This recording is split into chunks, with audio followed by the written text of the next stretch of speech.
Most legal recruiting and interviewing will be virtual this year. So in today's video, I'm going to share with you a few tips on how to set up your technology so you can support the two important goals you should have in every interview: showing your competence and connecting with your interviewer. In a previous video, I covered the fundamental rules of good interviewing, the most important of which was how you make your interviewer feel. When you leave every interview or meeting, did your interviewer feel you're competent, confident, wonderful to get along with? Did they want to see you again and make you their colleague? It is with this basic rule in mind that you should approach your technology setup for your virtual interview. So to the extent possible, you can enhance, not detract, from the great substance you're going to deliver in your interview. To set up for your virtual interview, I recommend undertaking the following two steps. First step, check and troubleshoot for these 7 issues. Second, do a practice recording. Whether you just set up your phone or laptop and record yourself, or you actually do a one-on-one mock interview with a friend or a mentor and record that and review it so you can troubleshoot any issues. So let's get started on covering in detail the 7 tech issues you should look into to set up your virtual interview. But before we do so, do me a huge favor. If you want to see more videos like this about interviewing, networking, legal recruiting, law school, please support us by hitting the like button. And if you haven't already, subscribe to our YouTube channel. We'd love to have you as part of the YouTube family.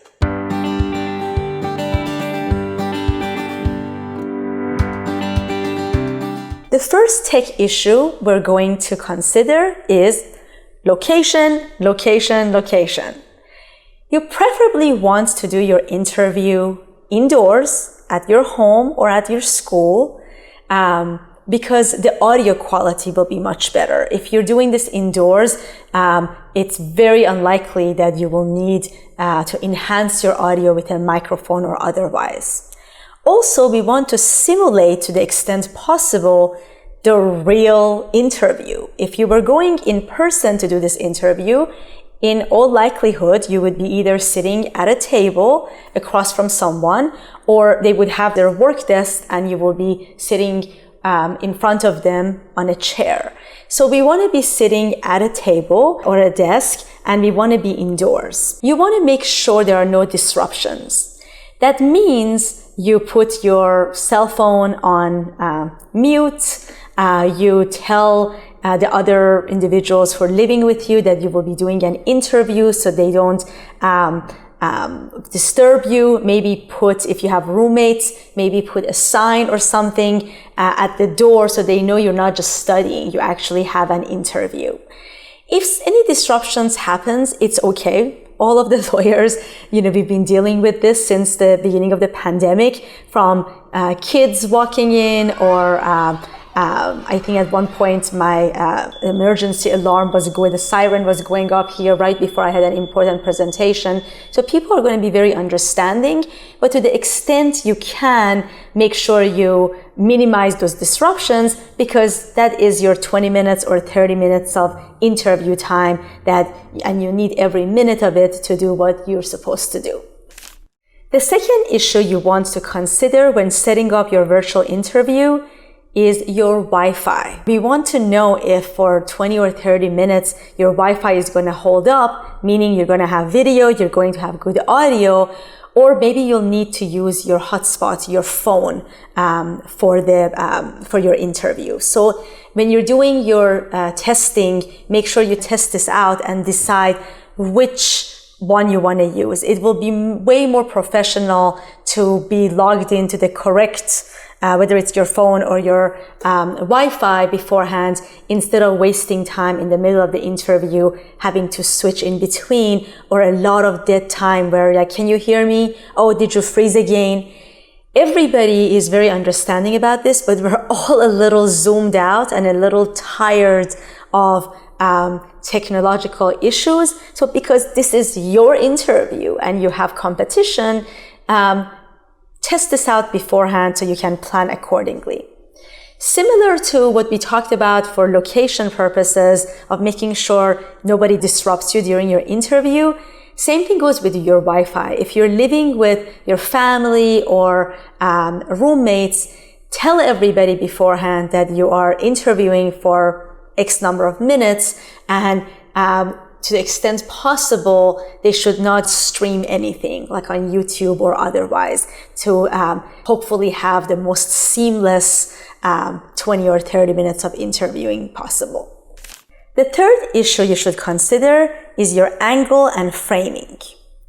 You should face the camera because, again, we're simulating the real experience where you're, facing someone and hopefully making great eye contact. And we can't do that if we are looking this way and taking notes, or looking this way and taking notes. Similarly, you want to make sure whatever you're using to prop your phone up, or if you're using your laptop, you want to make sure it's not tilted backwards and it's not tilted too far down, right?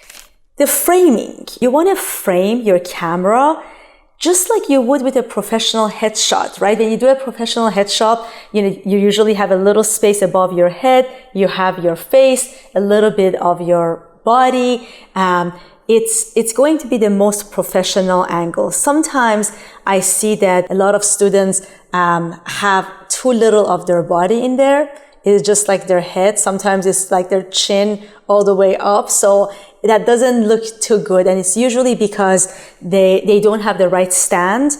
And when they are setting up their phone or their laptop, it's either too low or too high. So the framing is not correct. You want to frame this again, just like you would do with a professional headshot. As far as stands are concerned, you have a number of very cheap options. If I'm using my laptop to do a video, I usually use this thing right here, and it just props up my laptop high enough on the table so it can frame me in the right way.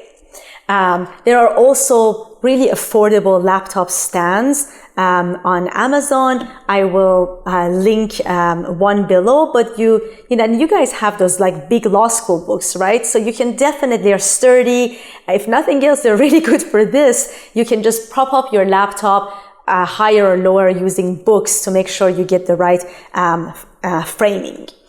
If you're going to use your phone, there are tons of really cheap, great options online. The Gorilla series are really great. The one that I am using for this video is this thing right here. So I will link a few products like this below as well. If you're going to use your phone, I highly suggest buying a cheap stand instead of using books, because if you're just laying it against a book, it might just fall on its face or something like that. And if we're simulating an interview, it would look like you basically, face planted in an interview. The fourth issue to consider when setting up your virtual interview is your audio. For the most part, I don't believe you need a mic. If you're doing this indoors and you made sure you minimize disruptions like the sound of the TV or the fan, your iPhone or your laptop microphone should be good enough. And of course, you're going to do a practice session and record yourself so you can double check this. Crisper, nicer audio could definitely enhance the interview experience for your interviewer. A lot of times when I've been having virtual events, the students who don't have microphones, they don't leave a bad impression at all. It is absolutely fine. Everything else matters more. But once in a while, I can hear this sharp, really crisp audio from someone, and it almost makes you feel like you're in the same room with them. And in this virtual world and this fatigue from this virtual world, it just perks me up when I hear that close, crisp audio. So if you want to just really go all the way in with it, you can invest in a very simple lavalier mic, and I put mine a little lower so it doesn't show on camera. There are also really great shotgun microphones as well as tabletop microphones. They're a little bit more expensive, but I'll also link some of my favorites below. So if you're thinking one day I might have my own podcast and I want to have really fantastic audio, you can go ahead and do that. Before we move off from the audio, one comment about headsets. If you use AirPods or similar headphones, it will enhance the quality of your audio. I do recommend against using the bigger headsets because again, it's the perception that you leave with the interviewer, and maybe using those type of headsets reminds them of their teenager who never listens and is always, has the headset on and is on video games, and they might not be aware of it, but we don't want to unintentionally set off any perception that you're disengaged or, I don't know, you're too cool. So if you're going to use headphones, I recommend the small ones that fit into your ear, like AirPods or something similar to that. The fifth important issue you should consider when setting up your virtual interview is your background. At a minimum, if you have options, you should choose a background that is professional. So it's not your bedroom or a view of your bed, especially if you haven't made it, but it's also the least distracting among the options you have. A background might be beautiful. Maybe it could be a beautiful bookshelf with lots of books on it, or you're beautiful, like you're doing virtual law school at your parents' house and they have a beautiful living room. But if it's really busy, it might take away the attention from what the interviewer should really focus on, which is you and the answers you're giving and the questions you're asking. And instead they're paying attention to what books are on the bookshelf or what your living room looks like, and their eye might wander a little bit more than we would ideally want in an interview. I would suggest, of course, still keeping in mind location that we already talked about, and audio, as well as lighting, which I'm going to talk about in a minute. You should walk around the home and just see how different backgrounds make you feel. For example, do you like interviewing with me if I have this white wall behind me? Would you prefer if I have this beautiful painting behind me? Would you prefer if I have my living room behind me for the entire interview, or my window and the outside? Putting aside how the lighting changes, but you can see that having the different backgrounds might change the experience that you're having in watching this video. Virtual backgrounds. For your interviews, I would strongly suggest that if you have to use them, you use something that is professional and not too busy. I've seen it work great. I have talked to students who have like a courtroom behind them, and I thought they were in court, but they said it's a virtual background for their mock trial. And I've also seen beautiful Golden Gate Bridge, things like that. If it's just too detailed, it usually takes away the attention from what I need to be focusing on. Also, you should be careful if you have a virtual background. It works fine if you're just sitting and you can still gesture with your hands, but no reaching back And, any movements that happens outside here is going to really bring home that you have a virtual background, and it takes away attention from simulating that real experience and staying focused on the moment. The sixth important issue to consider is lighting. And in my opinion, this is where a lot of people go wrong. Whether it's the window or you're going to use a desk lamp to provide lighting for your interview, you want to make sure it's facing you. It is not behind you, because if it's behind you, it's going to really diminish the quality of the video and therefore the quality of the virtual interview. If you have to do your interview in a location that is not really well lit, you can fix this really easily and quite affordably. The first idea for you is just a regular study lamp, desk lamp. So this is mine that I've had for a while. So you can just point the lamp behind the camera. Of course, you want to make sure you're not going to end up being too overexposed. So film yourself and record yourself and assess the distance from which you should put that. The second thing you can do is something that I'm actually using right now, this really cheap but cool ring. You see how it's not good to have the light behind you, what it does? So this thing, let me turn it off. This thing is I will link it below, but I think it was like 15, 20 bucks. It was not very expensive, and it just clips to your phone. You can also clip it on your laptop, and it just adds a little bit more lighting to your video. My lighting here is okay, so it didn't make a huge difference, but if it was like a dark place, it would really make a really big difference. The seventh and final issue to consider when setting up your virtual interview is where to look. So this has a little less to do with technology and technology setup, but how to use the technology to simulate as close of an experience that you can to a real in-person interview. For most of you guys, you will be doing a virtual interview live, meaning you will have the interviewer on the other end and who's engaging and interacting with you. Even though it's still important to know where to look, so at least once in a while, you're making eye contact like you would do with an interviewer in person. But for some of you, your virtual interviews, especially at the callback stage, might take the form of pre-recording yourself and uploading it to the firm's platform. And if that's the case, this becomes even more crucial. You should locate your camera and make sure, if not the whole time, but at least 50% of the time, you look there.